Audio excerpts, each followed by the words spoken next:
ICI नोटिसियास Canada पर दिन की सबसे प्रासंगिक राष्ट्रीय और अंतर्राष्ट्रीय खबरों का सारांश।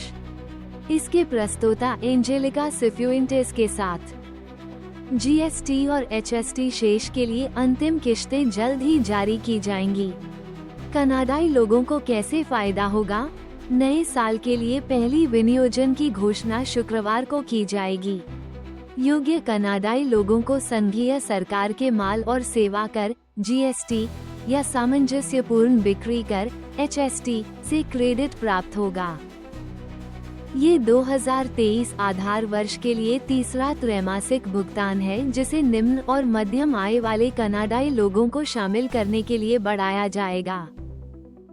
इन कर मुक्त त्रैमासिक भुगतानों का उद्देश्य व्यक्तियों और परिवारों को विभिन्न उत्पादों और सेवाओं पर भुगतान किए जाने वाले GST या GST की भरपाई करने में मदद करना है। GST और HST क्रेडिट राशि में प्रांतीय और क्षेत्रीय कार्यक्रमों से भुगतान भी शामिल हो सकता है। ये भुगतान संघीय सरकार द्वारा घोषित 2 महीने के टैक्स ब्रेक के हिस्से के रूप में आता है, जिसके दौरान कनाडाई लोगों को दर्जनों वस्तुओं पर GST या HST का भुगतान नहीं करना होगा। 2025 में कर परिवर्तन आ रहे हैं। कई परिवर्तन 1 जनवरी से प्रभावी होंगे और इसका असर लोगों की जेब पर पड़ सकता है और वे अपने कर रिटर्न कैसे भरते हैं।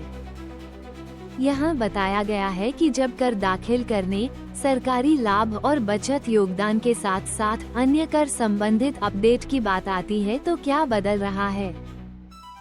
न्यू ऑरलियंस के शूटर के भाई ने नए साल की पूर्व संध्या पर हुए नरसंहार के बारे में बताया। 1 जनवरी को न्यू ऑरलियंस में एक हमला हुआ जिसमें 42 वर्षीय शमसुद्दीन जब्बार नाम का एक व्यक्ति एक कार से टकरा गया, जिसमें कम से कम 14 लोग मारे गए और कई घायल हो गए। प्रसिद्ध बॉबन स्ट्रीट पर किराए की कार में लोगों की भीड़। फॉक्स न्यूज के मुताबिक जब्बार ने कथित तौर पर न केवल कार को हथियार के रूप में इस्तेमाल किया, बल्कि वो AR-15 स्टाइल राइफल और एक हैंडगन से भी लैस था। उसने कथित तौर पर 2 विस्फोटक उपकरण भी लगाए थे। वाहन के ट्रेलर हिच पर ISIS का झंडा था और हमले से कुछ घंटे पहले इसने समूह के प्रति अपना समर्थन व्यक्त करते हुए सोशल मीडिया पर वीडियो पोस्ट किया था। शराब को कैंसर से जोड़ने वाली रिपोर्ट जारी होने के बाद कोरोना और बड लाइट के मालिकों के शेयरों में गिरावट आई। अमेरिकी सर्जन जनरल ने शराब के सेवन से जुड़े कैंसर के खतरों के बारे में चेतावनी दी है, जिससे बाजार में अनिश्चितता पैदा हो रही है। ट्रंप का दुस्वप्न सच हो गया है। चीन ने उसकी सबसे बड़ी आर्थिक शक्ति को खतरे में डाल दिया है। जवाब में देश ने इन खतरों का मुकाबला करने के लिए कदम उठाए हैं। People's Bank of China PBOC ने घरेलू मांग को प्रोत्साहित करने और बाहरी दबावों के सामने अपनी अर्थव्यवस्था को मजबूत करने के लिए इस वर्ष ब्याज दरों को कम करने की संभावना का संकेत दिया है, जो वर्तमान में 1.5% है। इस दृष्टिकोण का उद्देश्य ये सुनिश्चित करना है कि फेडरल रिजर्व और यूरोपीय सेंट्रल बैंक जैसे अन्य केंद्रीय बैंकों की प्रथाओं के अनुरूप ऋण की मांग मौद्रिक नीतियों के प्रति अधिक उत्तरदायी है। इसके अलावा चीन ने अपनी डिजिटल मुद्रा डिजिटल युआन विकसित की है, जिसमें खुद को एक अंतर्राष्ट्रीय मानक के रूप में स्थापित करने की क्षमता है।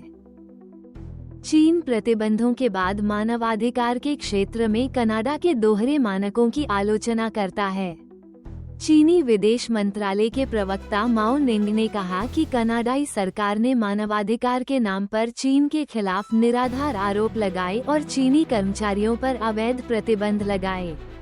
माओ ने जोर देकर कहा कि ये कार्रवाइयां चीन के आंतरिक मामलों में गंभीर हस्तक्षेप और अंतर्राष्ट्रीय संबंधों को नियंत्रित करने वाले बुनियादी मानकों का उल्लंघन है। ओंटारियो सरकार से $200 की छूट के चेक कुछ ही हफ्तों में मेलबॉक्स में आ जाएंगे।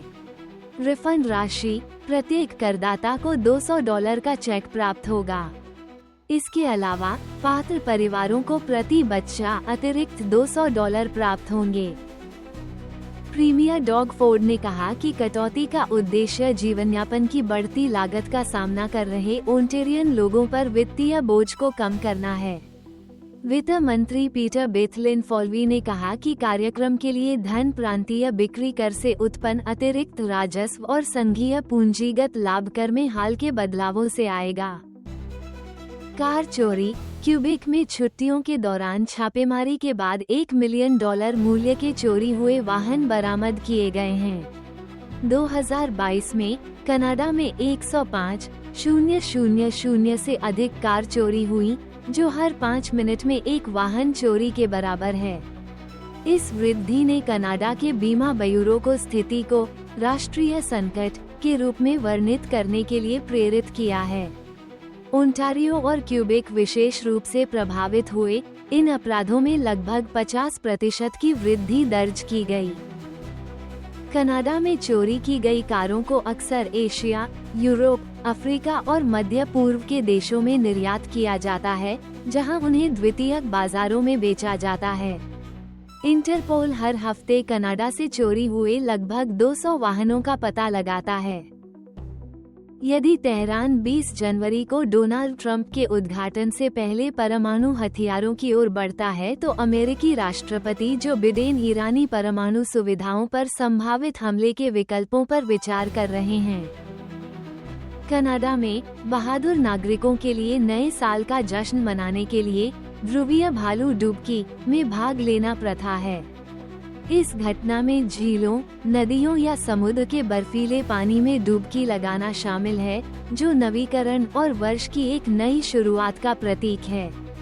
आने के लिए वैंकूवर, टोरंटो और हैलिफैक्स सहित कई कनाडाई शहरों में सामूहिक स्नान आयोजित किए जाते हैं और सैकड़ों प्रतिभागियों और दर्शकों को आकर्षित करते हैं।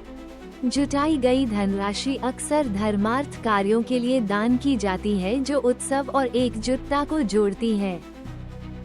YouTube, TikTok, Instagram पर हमारे चैनल को सब्सक्राइब करना न भूलें और Facebook पर ICINOTICIAS कनाडा के नाम से हमें फॉलो करें। सबसे महत्वपूर्ण समाचारों और गहन विश्लेषण से हमेशा अपडेट रहें। हमें अपनी जानकारी के विश्वसनीय स्रोत के रूप में चुनने के लिए धन्यवाद।